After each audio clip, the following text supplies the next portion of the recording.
Missing aircrew report number 7867 belongs First Lieutenant Joseph L. Albury, Jr. and his crew of B-26 Marauder, serial number 42107735. Nickname Flossie's Fury, 95th Bomb Squadron, 17th Bomb Group. This B-26 and crew failed to return on August 20, 1944, on mission to Toulon, France. The aircraft was hit by flak. Statement of Second Lieutenant Richard W. Crawford reads as follows. On 20th August 1944, I was flying on Lieutenant Joseph Albury's right wing, number 6 position in flight, on a mission over Toulon Harbor, Toulon, France.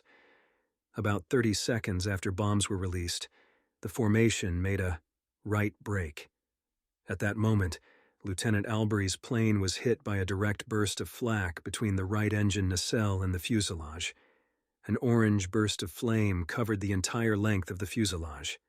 The plane peeled off to the right in front of me, and I dived to avoid a collision with it.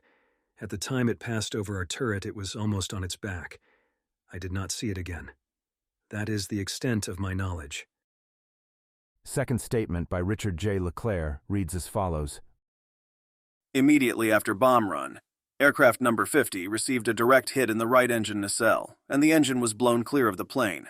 Aircraft then broke sharp right, and did a complete slow roll, after which it continued down in a wide, slow spiral. One chute, not fully opened, was observed just before plane crashed in the town of Carqueiran, 43 degrees 6 minutes north, 6 degrees 4 minutes east, and exploded. Staff Sergeant Robert J. McCluskey, the radio gunner, was one of only 2 survivors, and his account reads as follows. Aircraft received a direct hit which ripped right engine from the ship and set right wing on fire. He bailed out at 2,800 to 3,000 feet after it had fallen into a spin, and he saw the plane crash and explode. He saw no other chutes. He landed almost immediately after his chute blossomed.